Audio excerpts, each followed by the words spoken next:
Think about this. Why did the conflict between America and Venezuela suddenly escalate? America launches strikes on Venezuela amid rising tensions. I carried out the attack, and I am reporting that the mission has been successfully completed. Most people would say it's about dictatorship or human rights violations, but geopolitics is rarely that simple. In this video, we will go beyond the headlines and understand, step by step, the history, oil, power politics, and hidden strategic interests that shaped the conflict, so you can decide for yourself whether America's actions were justified or primarily driven by strategic concerns. To understand the conflict, we first need to look at history. During the 20th century, Venezuela was one of America's top oil suppliers and a key energy partner.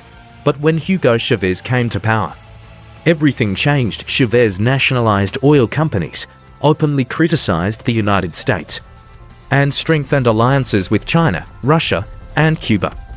In response, the US initially applied diplomatic pressure and gradually imposed sanctions, especially targeting the oil sector and financial system. This marked the beginning of mutual distrust and long-term tension between the two countries. Was Venezuela's collapse solely due to sanctions? Sanctions certainly affected oil exports and limited international trade. But experts argue that corruption and poor governance also played a major role throughout the 2010s and early 2020s. Venezuela experienced hyperinflation, severe shortages of food and medicine, and mass migration. Millions of people left the country, while those remaining struggled for basic necessities. This was not just an economic issue, it became a risk of state failure. Oil is central to this story. Venezuela holds the world's largest proven oil reserves, but extracting and bringing this oil to market is expensive and technically challenging. At the same time, global energy markets were unstable, fuel prices were high, and ongoing conflicts around the world had made energy security a sensitive issue. Energy analysts warned that if Venezuela's oil fell under the control of a foreign power, it could disrupt global energy balance. While this does not directly justify military action, it was certainly a strategic concern. By this time, Venezuela had become closely aligned with China and Russia. China had made large infrastructure and investment deals, while Russia expanded defense, intelligence, and arms cooperation. From America's perspective, this foreign presence in Latin America represented a security threat. Venezuela was no longer a simple country. It had become a geopolitical chessboard where influence, power projection, and strategic positioning were at stake. Strengthening our energy partnerships is crucial for mutual prosperity. America also had to consider regional instability. A collapse in Venezuela could lead to refugee surges, crime networks, and border insecurity affecting neighboring countries. Initially, the United States attempted diplomacy, negotiations, and regional pressure. When these measures failed, analysts suggest that limited military options were considered at this point.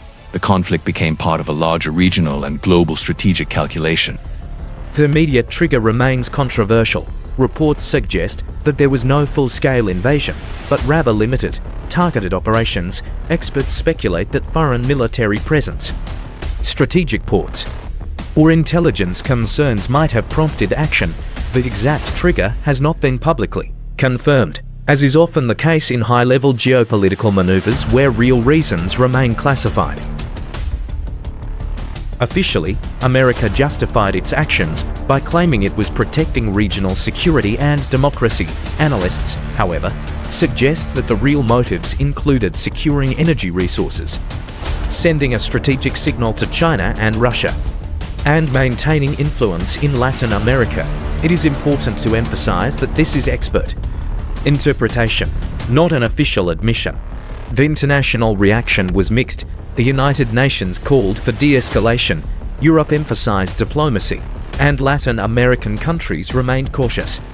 Global oil markets and financial indicators reacted immediately, highlighting that this conflict was not just local but had significant global economic and political implications. The Venezuela conflict serves as a warning that great power competition is now global. The real question is not whether America was right or wrong, but how prepared the world is for similar geopolitical crises in the future. Power moves of this kind rarely remain limited to one country. Their consequences often ripple across regions and impact global stability in the long term.